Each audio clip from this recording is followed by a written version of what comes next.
Hello everyone, welcome back to my channel concept of physics by Anurag sir. आज का topic है आपको electron की एनर्जी कैलकुलेट करनी है। Energy of electron in Bohr orbit. Bohr orbit में इलेक्ट्रॉन की एनर्जी कैलकुलेट करनी है। तो इसके लिए आप यहाँ पे देख सकते हैं कि जो इलेक्ट्रॉन होता है पॉजिटिव न्यूक्लियस के अराउंड रेवोल्यूशन करता है।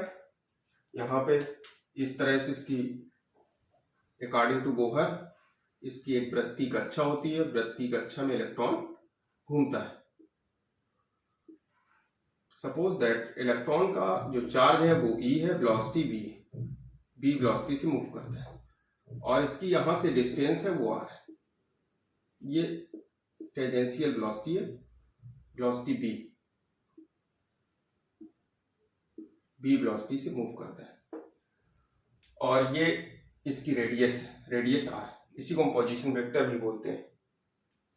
अब ये इलेक्ट्रॉन और यहां पे पॉजिटिव चार्ज है और पॉजिटिव चार्ज है कितना, जेड एटॉमिक नंबर है। हाइड्रोजन के लिए Z इक्वल टू 1। तो यहां पे भी चार्ज है पॉजिटिव और इस जगह पे नेगेटिव चार्ज है। ये नेगेटिव इलेक्ट्रॉन पे नेगेटिव चार्ज होता है। तो इसकी एनर्जी आपको कैलकुलेट करनी, तो एनर्जी दो तरह से होती है। एक इसकी पोटेंशियल एनर्जी P और एक इसकी काइनेटिक एनर्जी Ke। तो ये दो टर्म आपको कैलकुलेट करना है। अब आपको ये देखना है कि पोटेंशियल एनर्जी कब होगी इलेक्ट्रॉन में, क्योंकि यहां पे इलेक्ट्रॉन क्या है, इस न्यूक्लियस के द्वारा इसके द्वारा एक फील्ड यहां जनरेट की जा रही है। इस इलेक्ट्रिक फील्ड के इफेक्ट में ये यहां पे मूव कर रहा है। तो इस इलेक्ट्रिक फील्ड के कारण इसमें एक एनर्जी होगी जिसको हम बोलेंगे पोटेंशियल एनर्जी। किसके कारण, इलेक्ट्रिक फील्ड के कारण। तो इस पे पोटेंशियल एनर्जी आपको कैलकुलेट करना है। सबसे फर्स्ट टर्म आपको कैलकुलेट करना है पोटेंशियल एनर्जी। पोटेंशियल एनर्जी जिसको शॉर्ट फॉर्म में हम पी लिखते हैं। ये पोटेंशियल एनर्जी आपको यहां पे कैलकुलेट करना है। तो फर्स्ट पॉइंट में पोटेंशियल एनर्जी किस तरीके से कैलकुलेट करेंगे, वो इलेक्ट्रॉन की आणविक कक्षा जो लेते हैं इसमें इसकी स्थितिज ऊर्जा आपको निकालनी है। पोटेंशियल एनर्जी का जनरल फार्मूला क्या होता है, U equal to 1/4πε0 Q1 Q2 upon R। ये होता है इसका जनरल फार्मूला। तो यहां पे Q1 क्या है, ये Q1 है और यहां ये Q2 आपने ले लिया, Q1 Q2। तो इस फार्मूले में आपको यूज करना है इस टर्म को। तो यहां पे कितना हो जाएगा potential energy, U equal 1/4πε0 ZE into E upon R। इसको 1/4πε0 को हमने K ले लिया है, 1/4πε0 इसको हम K से डिनोट करेंगे। तो U इक्वल टू इसकी पोटेंशियल एनर्जी आ जाएगी K ZE² अपॉन R। अब यहां पे क्या है, क्योंकि इलेक्ट्रॉन की जो आवेश है वो नेगेटिव है, ऐसा है नेगेटिव, इसलिए ये वैल्यू होगी वो नेगेटिव होगी। इसको इक्वेशन नंबर फर्स्ट लिख लीजिएगा, इक्वेशन नंबर फर्स्ट। अब इसका सेकंड टर्म हमें कैलकुलेट करना है काइनेटिक एनर्जी। तो काइनेटिक एनर्जी किस तरीके से कैलकुलेट करेंगे, काइनेटिक एनर्जी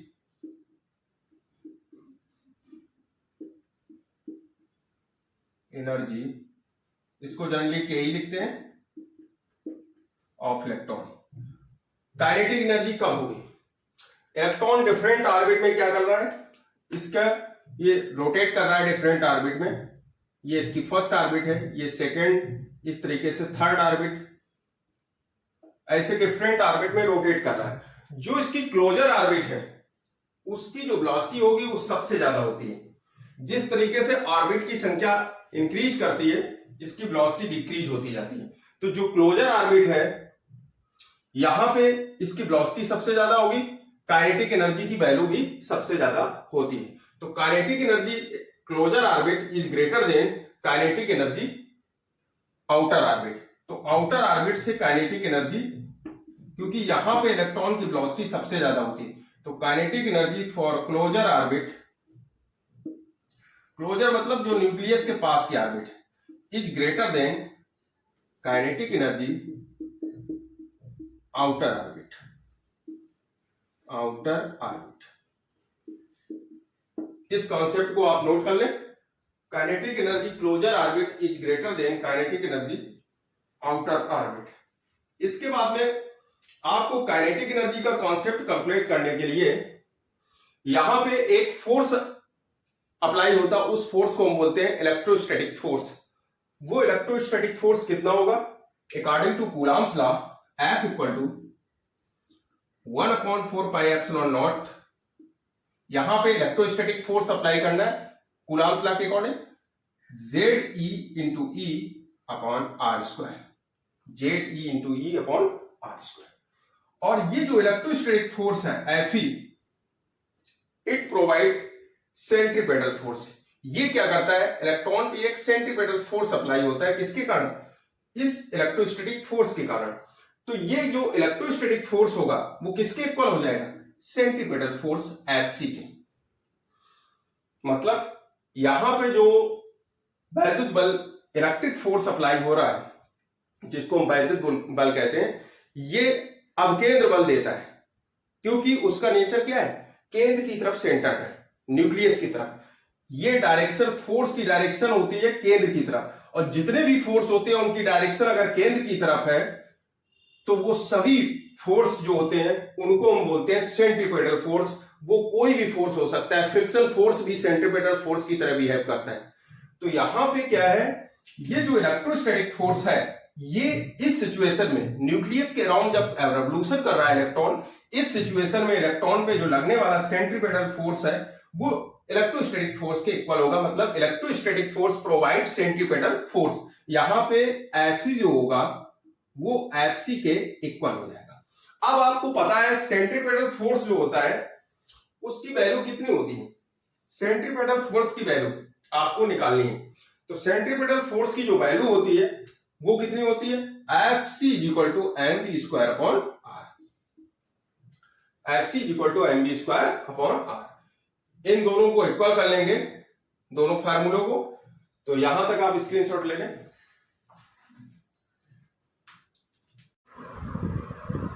तो यहां पे इलेक्ट्रोस्टैटिक फोर्स और सेंट्रीपेटल फोर्स के इक्वल कर लेंगे। ये फार्मूला k की जगह 1/4πε0 की जगह हम k यूज कर रहे हैं। तो यहां पे क्या बन जाएगा?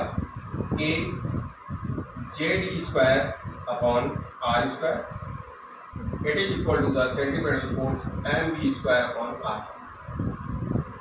For nth orbit, different orbit के लिए टोटल कैलकुलेशन हम किसके लिए करते हैं? nth ऑर्बिट के लिए। तो nth ऑर्बिट के लिए यही रेडियस Rn, यहां पे आप लिख सकते हो where Rn is equal to radius of nth orbit, nवीं कक्षा की त्रिज्या, nवीं कक्षा की त्रिज्या, रेडियस ऑफ nth ऑर्बिट, nवीं कक्षा की त्रिज्या, इसको हम बोलते हैं Rn से। तो Rn से ये कैंसिल हो जाएगा टर्म, तो यहां से हो जाएगा, इसको हमने चेंज कर लिया है। तो mv square equal k ZE square upon r। अब क्या करेंगे, क्योंकि काइनेटिक एनर्जी की जो वैल्यू होती है, जनरल जो फार्मूला होता है फॉर लीनियर मोशन के लिए काइनेटिक एनर्जी क्या होती है? Half mv square. Kinetic energy की जो वैल्यू होती है हाफ mv स्क्वायर। अगर हम इसमें 2 का मल्टीप्लाई कर लें, 1/2 का हम मल्टीप्लाई किए दे रहे हैं इस साइड, और 1/2 का मल्टीप्लाई इधर किए दे रहे हैं, तो ये जो टर्म बन जाएगा इसको हम बोलेंगे काइनेटिक एनर्जी। इस जगह हम लिखेंगे kinetic energy K equal to k ZE square upon r। तो दोनों रिलेशन से आप देख सकते हैं k ZE square upon 2r। वहां पे रिलेशन क्या था कि ZE square upon r, potential energy की थी ये, तो काइनेटिक एनर्जी का टर्म आ गया। पोटेंशियल एनर्जी कितनी थी? पोटेंशियल एनर्जी थी आपके सामने k ZE square upon r, ये भी माइनस का k ZE square upon r। तो दोनों में क्या रिलेशन आपके सामने आ रहा है, बस ये इस टर्म को आप ध्यान रखना। Kinetic energy for closer orbit is greater than kinetic energy outer orbit. मतलब यहाँ पे जो इलेक्ट्रॉन की वेलोसिटी ज्यादा होगी, इसलिए काइनेटिक एनर्जी क्लोजर ऑर्बिट में ज्यादा होती है। जैसे जैसे डिस्टेंस इंक्रीज कर दी जाती है, इलेक्ट्रॉन की वेलोसिटी डिक्रीज करेगी, इसलिए वहां पे जो काइनेटिक एनर्जी की वैल्यू होगी वो डिक्रीज हो जाएगी। तो क्लोजर ऑर्बिट की काइनेटिक एनर्जी ज्यादा होती है, कारण क्या है? उसकी वेलोसिटी। ठीक है, तो इस बात को ध्यान रखना। अब यहाँ पे आपको एक रिलेशन देखना है कि अगर एक टर्म आप कैलकुलेट कर लेते हैं, जैसे न्यूमेरिकल आप सॉल्व कर रहे हैं, तो उसमें एक टर्म आपके पास है काइनेटिक एनर्जी आपने कैलकुलेट किया, पोटेंशियल एनर्जी आपने कैलकुलेट की है, तो दूसरा टर्म विदाउट फार्मूला, आपको फार्मूला ना देना पड़े और उसमें वैल्यू ना रखना पड़े, आप सीधे आंसर फाइंड आउट कर ले, तो उसके लिए एक रिलेशन आपके सामने आ रहा है। काइनेटिक एनर्जी आपने देखा है, यहां पे पोटेंशियल एनर्जी जो है, यहां पे काइनेटिक एनर्जी का अगर मॉडुलस निकालें, kinetic energy it is equal to the modulus of upon 2। मतलब पोटेंशियल एनर्जी की क्या है? हाफ। ये क्या है? हाफ। काइनेटिक एनर्जी यहां पे जो टर्म निकल रहा है, अगर पोटेंशियल एनर्जी को हाफ कर दिया जाए तो ये काइनेटिक एनर्जी यहां से कैलकुलेट कर लेंगे। तो एक ये रिलेशन आपके सामने आ रहा है। अब आपको टर्म जो कैलकुलेट करना है वो टोटल एनर्जी कैलकुलेट करना है, क्योंकि काइनेटिक एनर्जी जब पोटेंशियल एनर्जी दो आप फाइंड आउट कर लेंगे तब टोटल एनर्जी निकालेंगे।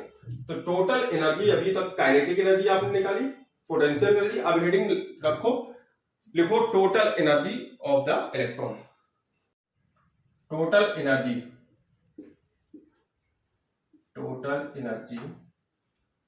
of electron in Bohr orbit equal to, it is equal kinetic energy plus potential energy। यहां पे आपको टोटल एनर्जी कैलकुलेट करना है, तो इक्वल टू आ जाएगा काइनेटिक एनर्जी, आपके सामने फार्मूला क्या था? के JD square upon 2r minus के जेडी स्क्वायर अपॉन आर। इस पे कॉमन टर्म कितना है? के जेडी स्क्वायर अपॉन आर, तो यहां हो जाएगा 1/2 माइनस 1। तो 1/2 माइनस 1, 1 माइनस 2 अपॉन 2, तो यहां पे मिल जाएगा E equal to minus K Z E square upon R. अब आर यहां पे क्या है? आर एन है, nth ऑर्बिट की त्रिज्या है, इसलिए इसको ई एन लिख लेंगे। इसको क्या लिखेंगे? E N. ये आपने टोटल एनर्जी कैलकुलेट की। अब radius in nth orbit of Bohr के लिए, बोहर ऑर्बिट की nth ऑर्बिट की रेडियस कितनी होती है, इसको हमने कैलकुलेट कराया था। आप प्रीवियस लेक्चर पे जाएंगे या वीडियो इसके लिंक में डिस्क्रिप्शन बॉक्स में मिल जाएगा, वहां से आप देख सकते हैं calculation of radius in Bohr orbit. तो वहां पे आर एन हमने कैलकुलेट कराया है। तो आर एन की जो वैल्यू होती है N square H square epsilon naught pi M ZE square. इसकी जो nth ऑर्बिट की radius of nth orbit, radius of nth orbit या nth Bohr orbit, R N की जो वैल्यू होती है N square H square epsilon naught upon pi M Z E square, ये value आपके सामने है।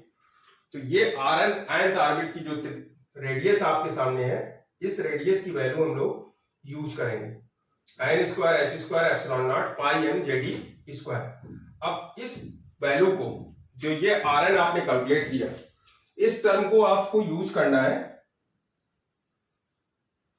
तो ये कंप्लीट एनर्जी nth ऑर्बिट की एनर्जी आ जाएगी।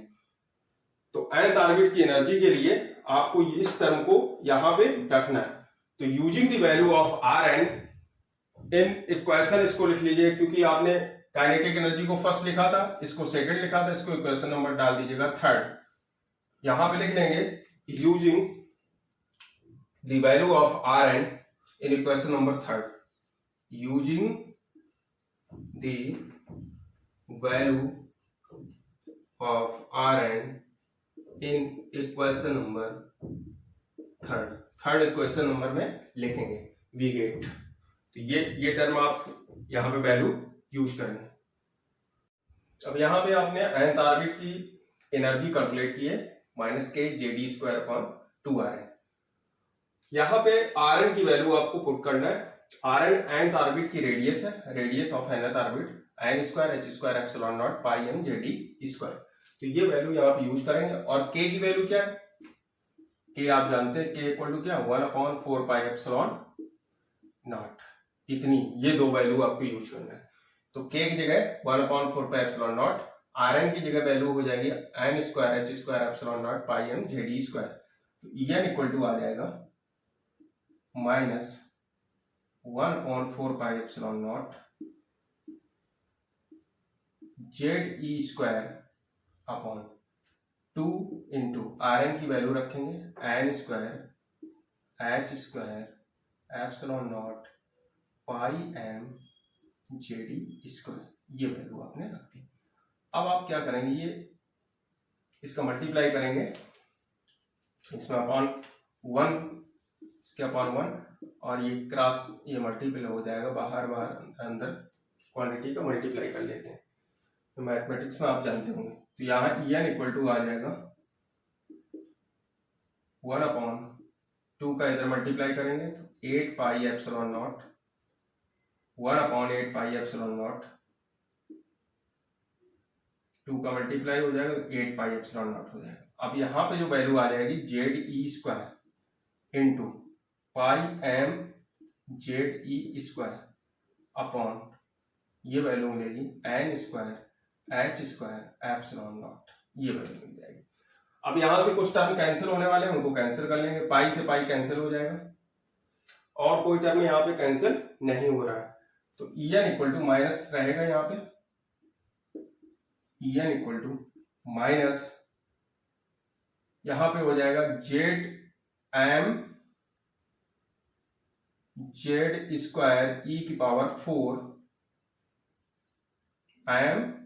mZ²e⁴ अपॉन, ये टर्म मिल जाएगा 8n²h²ε0²।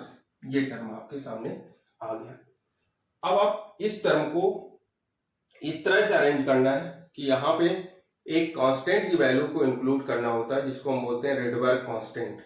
उस रेडबर्ग कांस्टेंट की वैल्यू यहाँ पे आ जाए।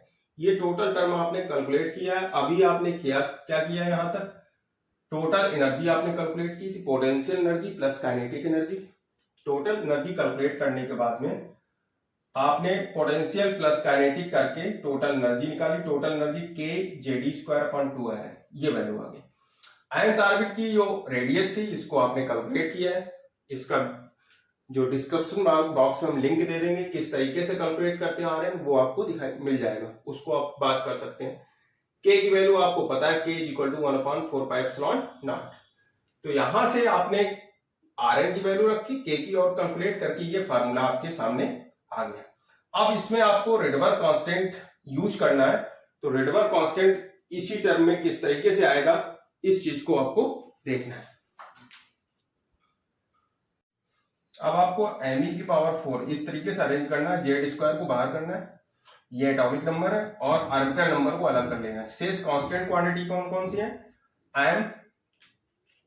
m कांस्टेंट है, charge of electron 8h²ε0, permittivity in free space, h Planck constant. इनको एक साथ रख लेंगे, ये टर्म आ जाएंगे। यहां पे रहेगा माइनस me⁴ ε0² h²,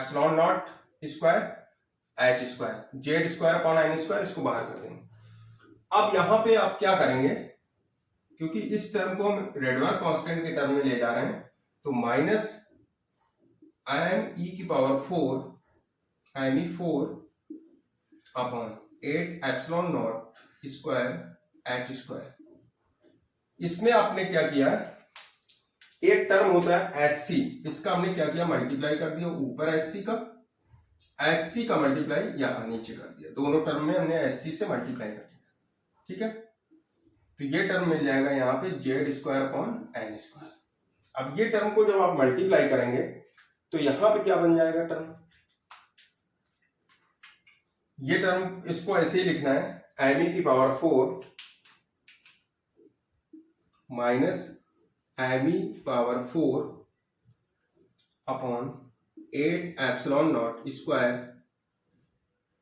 CH⁵, यहां पे C का मल्टीप्लाई होगा C और H का होगा H² H³ में कन्वर्ट हो जाएगा CH³। टर्म बचा HC या CH, क्या बचा CH और इंटू Z² अपॉन N²। इतनी स्टेप आपको समझ आ गई होगी। हमने क्या किया, SC का मल्टीप्लाई किया, CH का मल्टीप्लाई किया ऊपर नीचे न्यूमरेटर और डिनोमिनेटर में दोनों में, और इस टर्म को हमने बाहर कर दिया, वो CH हो जाएगा, इसका मल्टीप्लाई किया है। ठीक है, इतना टर्म जो मिलेगा आपको, ये जो टर्म है आपके सामने, जो ब्रैकेट में आपको स्क्वायर ब्रैकेट में हम बंद किया है, इतना टर्म बन जाएगा रेडबर्ग कांस्टेंट। और रेडबर्ग कांस्टेंट की जो वैल्यू होती है वो वैल्यू कितनी है, R इक्वल टू, इसको हम बोलते हैं रेडबर्ग्स कांस्टेंट,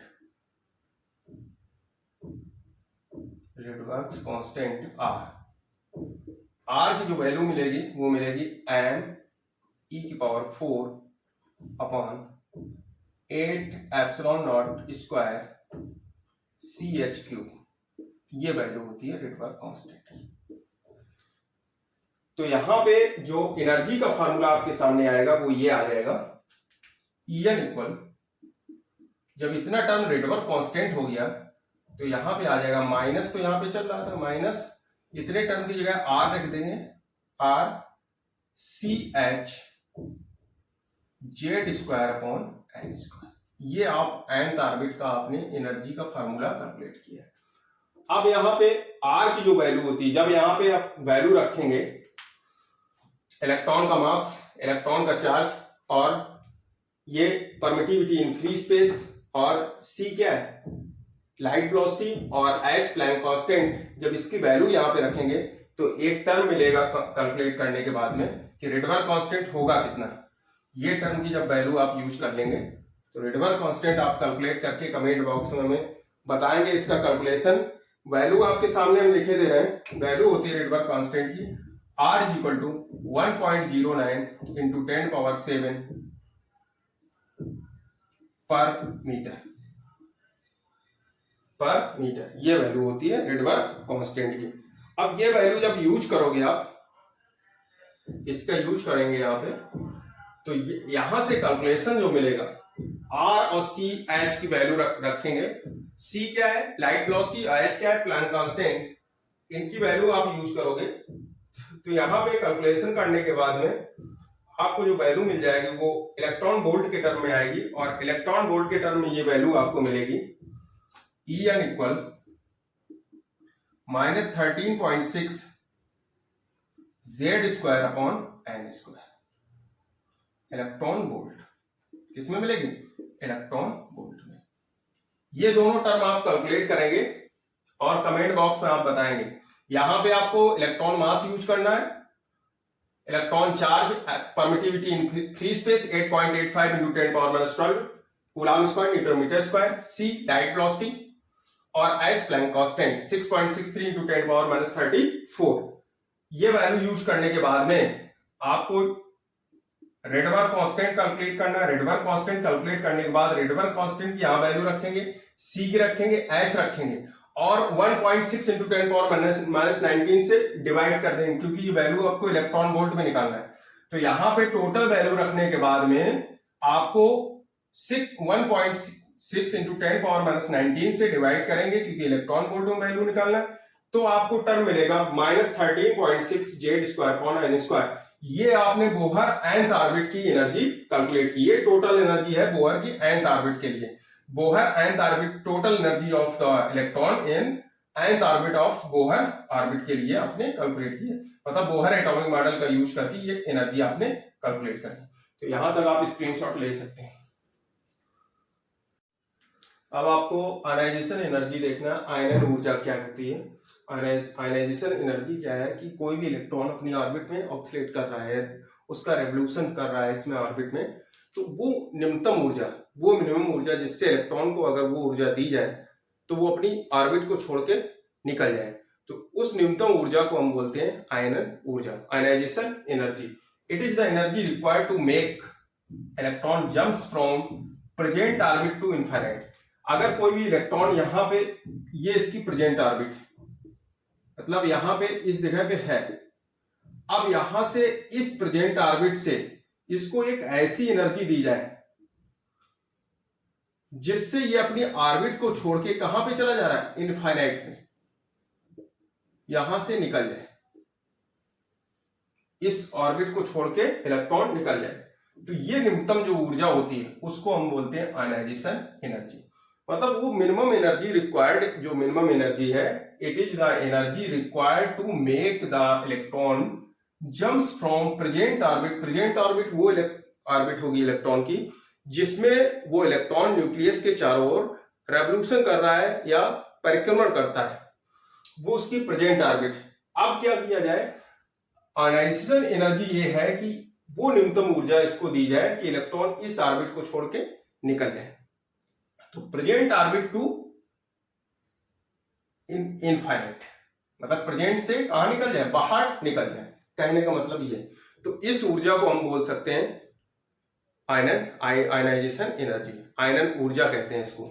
तो आयनन ऊर्जा को हम कैलकुलेट कैसे करेंगे, आपके पास फार्मूला तो nth ऑर्बिट में एनर्जी जो होती है, डिफरेंट ऑर्बिट्स हैं, तो nth ऑर्बिट में जो एनर्जी होती है उसका फार्मूला आपके पास है, और वो फार्मूला है कितना, nth ऑर्बिट की जो एनर्जी होती है उसको हम लिखते हैं En equal -13.6 Z² upon n² electron volt.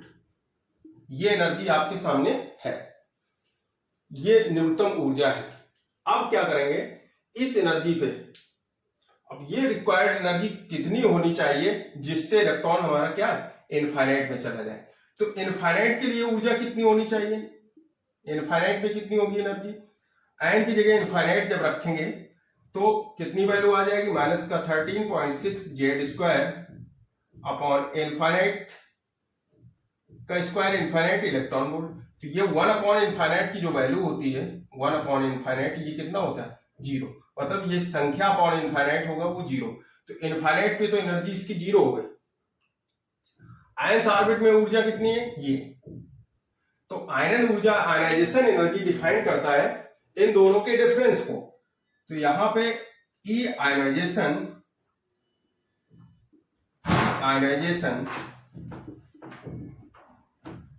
Equal हो जाएगा E infinite minus E N, E ionization equal to E infinite upon E N. तो ई आयनाइज्ड एनर्जी जो हो जाएगी,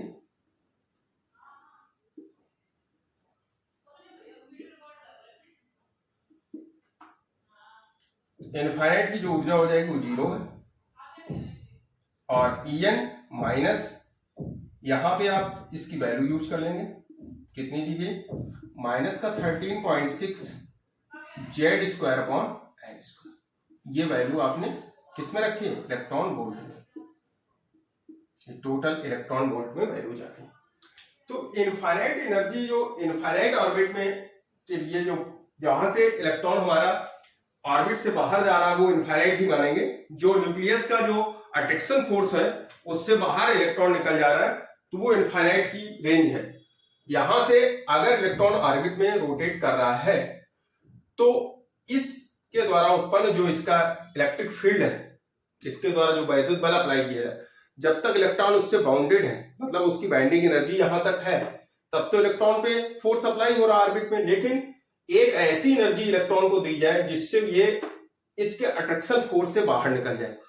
न्यूक्लियस के अट्रैक्शन फोर्स से बाहर निकलेगा, उसी को हम इनफाइनाइट कहेंगे। मतलब जिस चीज को हम लोग देख नहीं पाते उसको हम कहां मानते हैं, इनफाइनाइट में। तो न्यूक्लियस का जहां तक फोर्स अप्लाई होगा उससे बाहर निकल जाएगा इलेक्ट्रॉन, तो फिर उसको हम इनफाइनाइट ही बोलेंगे। क्या बोलेंगे, इनफाइनाइट। मतलब इलेक्ट्रॉन हमारा इनफाइनाइट में। तो प्रेजेंट ऑर्बिट कितनी है, सपोज दैट वो प्रेजेंट ऑर्बिट nth ऑर्बिट है, nth ऑर्बिट से इनफाइनाइट में जा रहा है, तो difference of nth orbit to infinite, उसके बीच का डिफरेंस है वो आयनाइजेशन है, उसको हम क्या बोलेंगे, आयनाइजेशन एनर्जी। कहने का मतलब उसकी एक, आप इस तरीके से समझ सकते हैं कि कोई भी इलेक्ट्रॉन अपनी ऑर्बिट में घूम रहा है न्यूक्लियस के चारों ओर, उसको ऐसी एनर्जी दी जाए कि इलेक्ट्रॉन न्यूक्लियस के अट्रैक्शन फोर्स से बाहर हो जाए, बाहर निकल जाए, उसके अट्रैक्शन फोर्स से बाहर निकल जाए।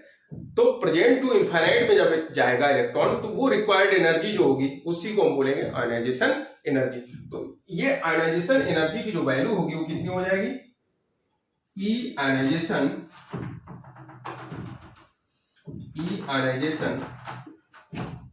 इक्वल हो जाएगा माइनस माइनस प्लस हो जाएगा plus 13.6 Z square upon n square electron volt. ये वैल्यू आपने, इसको हम बोलते हैं आयोनाइजेशन एनर्जी। बहुत ही इंपॉर्टेंट टर्म है फॉर कैलकुलेशन ऑफ न्यूमेरिकल। जो आप कैलकुलेट करेंगे उसमें न्यूमेरिकल वैल्यू के लिए आप नीट और जी की जो तैयारी कर रहे हैं बच्चे, वहां पे आयोनाइजेशन एनर्जी से संबंधित न्यूमेरिकल, इससे रिलेटेड जितने भी न्यूमेरिकल है वो बहुत ज्यादा आते हैं एग्जाम में। इसलिए इस आयोनाइजेशन एनर्जी का कॉन्सेप्ट आपको पता होना चाहिए कि आयोनाइजेशन एनर्जी होती क्या है। तो इसका स्क्रीनशॉट आप ले सकते हैं। आयोनाइजेशन एनर्जी आपके सामने equal to E ionization equal 13.6 Z square upon n square electron volt. Electron volt में ये वैल्यू है। याद करने का तरीका ये है, nth ऑर्बिट की जो एनर्जी आपने कैलकुलेट की थी वो माइनस थी 13.6 into 10 power 13.6 Z square upon n square electron volt. मतलब क्या है कि इलेक्ट्रॉन अगर nth ऑर्बिट में है, ये 1 2 3 डॉट डॉट nth ऑर्बिट है, और nth ऑर्बिट की एनर्जी En इक्वल टू होती है minus 13.6 electron volt Z square upon n square electron volt. ये वैल्यू होती है।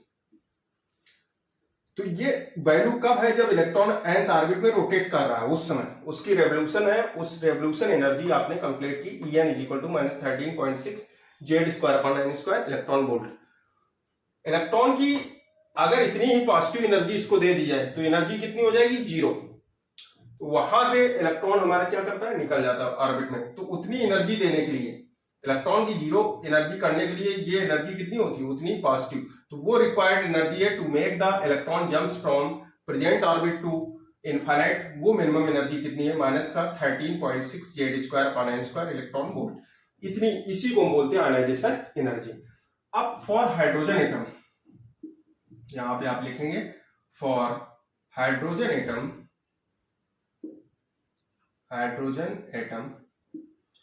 ये आयोनाइजेशन एनर्जी हाइड्रोजन एटम के लिए क्या होगी, Z equal to 1 hydrogen atom के लिए। और फॉर ग्राउंड स्टेट, तो ग्राउंड स्टेट के लिए जो वैल्यू होगी N इक्वल टू 1 हो जाएगी। इस बात को आप ध्यान रखेंगे न्यूमेरिकल के लिए भी, कि अगर ग्राउंड स्टेट की एनर्जी, आयोनाइजेशन एनर्जी पूछ रहा है तो उसकी वैल्यू कितनी होगी फॉर हाइड्रोजन एटम। इस टर्म को आप याद रखेंगे। अब ग्राउंड स्टेट में एनर्जी कितनी हो जाएगी आपके सामने, E ionization equal, E ionization for ground state equal to क्या हो जाएगी, n इक्वल टू आपको 1 रखना है, z इक्वल टू 1 रखना है। तो कितना हो जाएगा टर्म यहां पे, प्लस का 13.6 इलेक्ट्रॉन वोल्ट। ये वैल्यू आपकी ग्राउंड स्टेट में आ जाएगी। मतलब कि इतनी एनर्जी रिक्वायर्ड हो, अगर इलेक्ट्रॉन ग्राउंड स्टेट में है तो उसको 13.6 इलेक्ट्रॉन वोल्ट की मिनिमम एनर्जी दी जाए, जिससे इलेक्ट्रॉन प्रेजेंट ऑर्बिट से छोड़कर इनफाइनाइट ऑर्बिट में चला जाए। मतलब वो क्या करेगा, अपने न्यूक्लियस के अट्रैक्शन फोर्स से बाहर निकल जाएगा। तब उसको, अगर हाइड्रोजन एटम है तो उसको एनर्जी कितनी देनी चाहिए, 13.6 इलेक्ट्रॉन वोल्ट। ये इसकी ग्राउंड स्टेट एनर्जी है, आयोनाइजेशन एनर्जी। अगर फर्स्ट एक्साइटेड स्टेट लिखते हैं तो फर्स्ट एक्साइटेड स्टेट में n इज इक्वल टू 2 रख देते हैं। कितना रखते हैं, n equal to 2। Ground state मिलती है n इज इक्वल टू 1 पे, ये वैल्यू होती है n इक्वल टू 1 पे GS ground state, n equal to 2 पे first excited state, n equal to 3 second excited state. इस तरीके से nth एक्साइटेड स्टेट ऐसे मिलती है डिफरेंट ऑर्बिट। तो आपको जिस ऑर्बिट की वैल्यू पूछी जाए वही ऑर्बिट आप कैलकुलेट करेंगे। तो यहां तक इस फार्मूले को जितना और आप नोट कर लें, ये पॉइंट बहुत इंपॉर्टेंट है। आयनाइजेशन पोटेंशियल, आयनाइजेशन पोटेंशियल क्या, अभी आपने आयनाइजेशन एनर्जी देखा, तो आयनाइजेशन एनर्जी में क्या था कि इलेक्ट्रॉन अपने ऑर्बिट में रेवोल्यूशन कर रहा है, तो वो एक मिनिमम एनर्जी इसको दी जाए जिससे इलेक्ट्रॉन अपनी ऑर्बिट से निकल जाए, और ये इनफाइनाइट, तो वो मिनिमम रिक्वायर्ड एनर्जी जो थी वो कितनी थी, प्लस का 13.6 Z² इलेक्ट्रॉन वोल्ट, ये कैलकुलेट किया है। अब आपको देखना है कि आयनाइजेशन पोटेंशियल क्या होती है, आयनाइजेशन पोटेंशियल क्या है, तो सेम वही सिमिलर कंडीशन की वो निश्चित पोटेंशियल, वो सर्टेन एक विभव जो किसी इलेक्ट्रॉन को एक्सीलरेट किया जाए जिससे, और वो एक्सीलरेटेड इलेक्ट्रॉन उस आयनन ऊर्जा जो उसकी आयनाइजेशन एनर्जी के बराबर अपनी एनर्जी गेन कर ले, एक्सीलरेशन के थ्रू वो एनर्जी उसके बराबर गेन कर लेगा, तो उस पोटेंशियल को हम बोलते हैं आयनाइजेशन पोटेंशियल। तो आयनाइजेशन पोटेंशियल क्या है, potential through which an electron needs to accelerate so that it acquire energy equal to the ionization energy, it acquire energy equal to the ionization energy it, तो इसको हम बोलते हैं ionization potential, इसको हम क्या बोलेंगे, ionization potential, the potential through which the an electron needs to accelerate so that it require energy equal to the ionization energy, मतलब इस उस निश्चित विभव पे इलेक्ट्रॉन को त्वरित किया जाए, एक्सीलरेट मींस त्वरित करना, जिससे ये क्या करे, acquire energy equal to the ionization energy, त्वरित इलेक्ट्रॉन इस तरीके की एनर्जी एक्वायर करे जिससे जिसकी ऊर्जा उस आयनन ऊर्जा के बराबर हो जाए, तो उस विभव पे जिस पे वो एक्सीलरेट किया गया है उसको हम बोलेंगे आयनाइजेशन पोटेंशियल। तो इस आयनाइजेशन पोटेंशियल की जो वैल्यू होगी वो कितनी हो जाएगी, क्योंकि V इक्वल टू क्या होता है, V का आपने फार्मूला पढ़ा होगा W/Q, और W है क्या, यहां पे वर्क डन है, और work done stored in form of energy, ये एनर्जी का एक फॉर्म है, इसी को हम बोलते हैं क्या, energy, this work done is stored in term of energy, ये एनर्जी का फॉर्म है। तो इसको हम लिख सकते हैं, यहां पे जो पोटेंशियल हो जाएगी वो पोटेंशियल कौन सी होगी, V ionization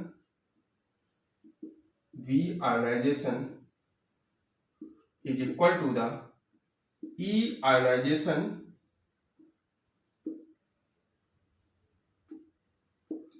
ionization upon Q, किसी इलेक्ट्रॉन के लिए Q इक्वल टू क्या होता है, N, वन इलेक्ट्रॉन एटम के लिए N इक्वल टू 1, तो यहां पे Q इक्वल टू कितना हो जाएगा, E, Q किसके बराबर हो जाएगा, E के, तो यहां पे हो जाएगा upon E,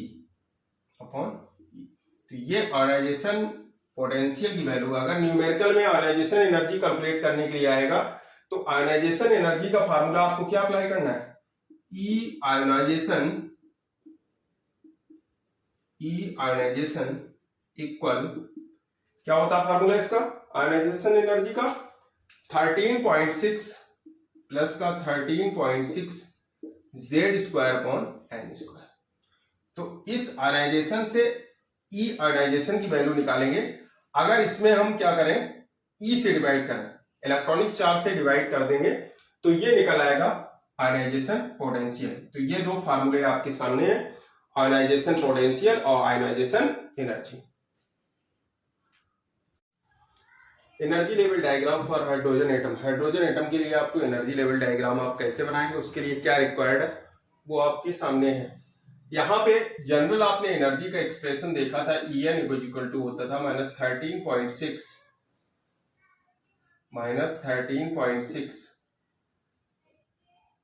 Z²/n² electron volt, ये एक्सप्रेशन था। इसको आपने क्या किया, फॉर हाइड्रोजन एटम के लिए क्या, for H atom Z equal to 1, Z equal 1 रख दिया तो फार्मूला आ जाएगा En equal to -13.6/n² electron volt. ये आपने एनर्जी कैलकुलेट की है। अब आपको सबसे पहले जब एनर्जी लेवल डायग्राम आप बनाएंगे तो उसमें आपको कौन कौन सी एसेंशियल पैरामीटर हैं जिनको आपको कैलकुलेट करना होगा।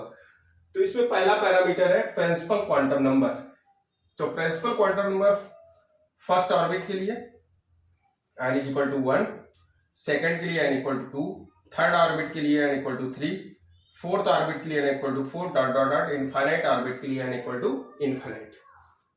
ऑर्बिट कौन सी डिफाइन कर रहा है? तो n इक्वल टू 1 पे कौन सी ऑर्बिट आएगी? फर्स्ट। n इक्वल टू 2 पे second orbit, second. n equal to 3 पे third orbit, n equal to 4 पे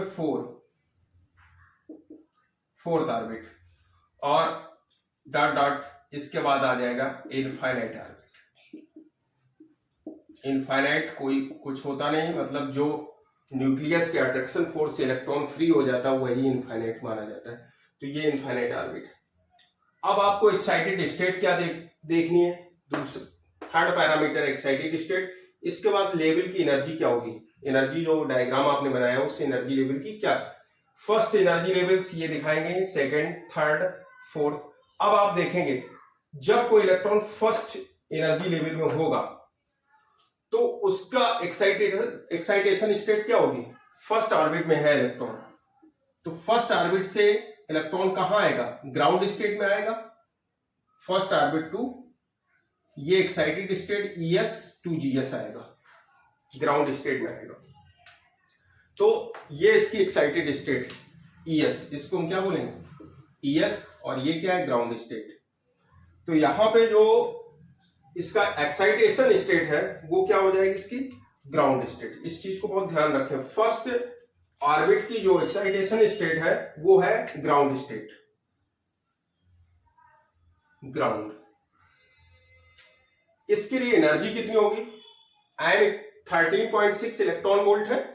अब n इक्वल टू 1 रखेंगे तो E1 इक्वल टू आ जाएगा n इक्वल 1, तो 1 का square minus 13.6 electron volt. Energy level diagram जब हम नेक्स्ट लेक्चर में बनवाएंगे तो वहां पे आपको ये एनर्जी देखनी होगी कि हमने 13.6 यहां पे कैलकुलेशन आपको बता रहे हैं, उस जगह पे हम डायग्राम का ट्रांजिशन दिखाएंगे एनर्जी लेवल का, कि first state to ground state किस तरीके से एनर्जी लेवल आ रही। तो वहां पे हम तुरंत डायरेक्ट यहाँ पे 13.6 एनर्जी यूज करेंगे। इसलिए आपको यहाँ पे इस टर्म को देखना चाहिए कि फर्स्ट स्टेट में E1 की वैल्यू कितनी होगी? Minus 13.6 electron volt. इस तरह से एनर्जी को हम लोग कैलकुलेट करते हैं। इसके बाद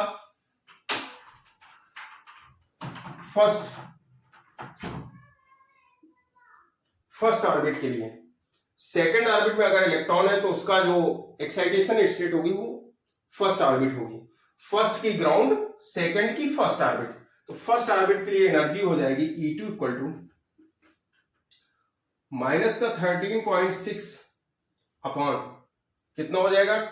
जब 2 रखेंगे तो 4 हो जाएगा यहाँ पे इलेक्ट्रॉन वोल्ट। अब 4 से इसको डिवाइड कर लेंगे तो इसकी जो एनर्जी आ जाएगी वो आ जाएगी माइनस का 3.4 electron volt, minus 3.4 electron volt. इसके बाद में थर्ड एक्साइटेड स्टेट है, थर्ड ऑर्बिट है, और थर्ड ऑर्बिट का एक्साइटेड स्टेट होगी सेकंड। थर्ड ऑर्बिट की एक्साइटेड स्टेट कौन सी होगी? सेकंड। मतलब कोई इलेक्ट्रॉन है और वो थर्ड ऑर्बिट में है, उसका जो ट्रांजिशन होगा इस थर्ड ऑर्बिट से, मतलब उसकी एक्साइटेड स्टेट थर्ड है, और जब इलेक्ट्रॉन हमारा एक्साइटेड स्टेट में आएगा तो वो इस तरीके से इस स्टेट में आ जाएगा सेकंड में, second, third to second, second उसकी एक्साइटेड स्टेट होगी। तो इस तरह से यहां पे ट्रांजिशन जो निकलेगा वो कितना हो जाएगा? E3 इक्वल टू माइनस का 13.6 अपॉन यहां हो जाएगा 9 इलेक्ट्रॉन वोल्ट। इसको आप कैलकुलेट करेंगे तो इसकी जो वैल्यू आ जाएगी, ये वैल्यू हमको मिलेगी माइनस 1.51। इसको कैलकुलेट करके कमेंट बॉक्स में बताना कि वैल्यू मैच कर रही है कि नहीं कर रही। तो माइनस का 13.1 यहाँ पे माइनस 13.6 अपॉन 9 इलेक्ट्रॉन वोल्ट के लिए आपको जब वैल्यू आप कैलकुलेट कर 9 से डिवाइड करेंगे इसको, तो यहाँ पे आ जाएगा माइनस का 1.51 इलेक्ट्रॉन वोल्ट, ये वैल्यू आपको मिलेगी। इसके बाद फोर्थ ऑर्बिट में आते हैं। फोर्थ ऑर्बिट से एक्साइटेड स्टेट की जो ऑर्बिट होगी वो थर्ड हो जाएगी, 4 टू थर्ड। तो इस एक्साइटेड स्टेट पे E4 आप कैलकुलेट करेंगे, इसकी वैल्यू मिलेगी माइनस का 13.6 अपॉन 4 का स्क्वायर करेंगे, यहाँ पे 4 का स्क्वायर हो जाएगा तो क्या हो जाएगा 16 इलेक्ट्रॉन वोल्ट। जब इस वैल्यू को आप कैलकुलेट करेंगे तो इसकी वैल्यू आपको मिलेगी माइनस 0.85 इलेक्ट्रॉन वोल्ट।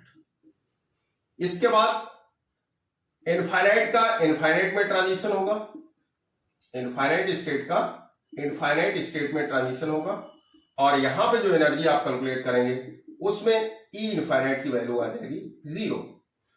इनफाइनाइट में एनर्जी कितनी होती है? 0। तो ये एनर्जी लेवल आपने कैलकुलेशन करना सीखा, किस तरीके से एनर्जी लेवल कैलकुलेट करेंगे। इंपॉर्टेंट पॉइंट इसका ये है कि आप ऑर्बिट को ध्यान रखेंगे और ऑर्बिट की एक्साइटेड स्टेट क्या ध्यान होगी। जैसे फर्स्ट ऑर्बिट है तो फर्स्ट ऑर्बिट की जो एक्साइटेड स्टेट है वो ग्राउंड स्टेट है, ग्राउंड मतलब 0 में। इसके बाद सेकेंड ऑर्बिट है, उसकी जो एक्साइटेड स्टेट है वो फर्स्ट है, सेकेंड टू फर्स्ट ये ट्रांजिशन होगा, first to ground, second to first, third to second and fourth to third, और इनफाइनाइट का इनफाइनाइट में ट्रांजिशन होता है। तो इस तरह से एनर्जी डायग्राम आप बनाएंगे और डिफरेंट एनर्जी को कैलकुलेट करेंगे। यहां पे आपने क्या किया, एनर्जी कैलकुलेट की है E1, E2, E4 और ई इनफाइनाइट, ये एनर्जी लेवल। अब वहां पे हम डायरेक्ट डायग्राम बनाएंगे तो फर्स्ट ऑर्बिट जब हम फर्स्ट लेवल बनाएंगे तो वहां माइनस 13.6 इलेक्ट्रॉन वोल्ट लिखेंगे। सेकंड लेवल के लिए जब हम बनाएंगे तो माइनस 3.4 इलेक्ट्रॉन वोल्ट लिखेंगे। थर्ड लेवल के लिए माइनस का 1.51 इलेक्ट्रॉन वोल्ट, और फोर्थ लेवल के लिए माइनस 0.85 इलेक्ट्रॉन वोल्ट। ये वैल्यू हम डायरेक्ट वहां पे यूज करेंगे। तो ये ट्रांजिशन है, यहाँ पे आपको ऑर्बिटल नंबर मेंशन है और ये इसकी एनर्जी लेवल है, orbital number 1 2 3 4 dot dot infinite. तो ये टेबल बहुत इंपॉर्टेंट है, आप इस अपने दिमाग में इस टेबल को रखेंगे तो एनर्जी लेवल डायग्राम बनाने में आपको कोई प्रॉब्लम नहीं आएगी। हाइड्रोजन एटम के लिए ये टेबल बनाई है, इस बात को ध्यान रखना। हाइड्रोजन लाइक एटम के लिए नहीं, हाइड्रोजन एटम के लिए है टेबल, क्योंकि Z इक्वल टू 1, फार्मूला तो जनरल इसका En equal to minus 13.6 electron volt, minus 13.6 Z square upon n square electron volt, ये वैल्यू होती है इसकी। En इक्वल टू माइनस का 13.6 Z square upon n square electron volt, ये value इसकी होती है। लेकिन यहाँ पे हाइड्रोजन के लिए Z इक्वल टू 1 रखा है, 1 रखने के बाद में कैलकुलेशन किया। आई होप आप आज का लेक्चर आपको पसंद आया होगा। प्लीज चैनल को लाइक एंड सब्सक्राइब करें और बेल आइकन को प्रेस करें। Thank you.